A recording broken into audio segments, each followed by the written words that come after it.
എന്തൊരു തീറ്റയാടാ ഇത്. ഏത് നേരവും തിന്നാന്നൊരു വിചാരം മാത്രം, അല്ലാതെ ഒരു ഉപകാരവും ഇല്ല.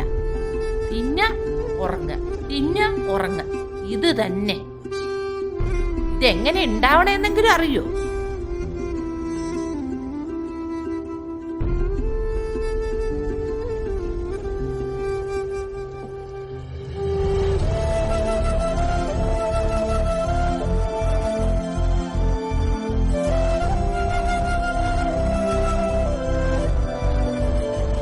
ഞാനുണ്ടോടാ, വെറുതെ പറഞ്ഞതാടാ അമ്മ. നല്ല സുന്ദര കിട്ടുന്നല്ലേ ഇത്. സുന്ദരാ, അമ്മ പറഞ്ഞത് വെറുതെ പറഞ്ഞാണല്ലോ. എന്താടാ കുട്ട, ഒരു തമാശ പറയാനും പാടില്ലേ? സങ്കടായോടാ? അപ്പൊക്ക് പിണങ്ങിയോടാ കുട്ട?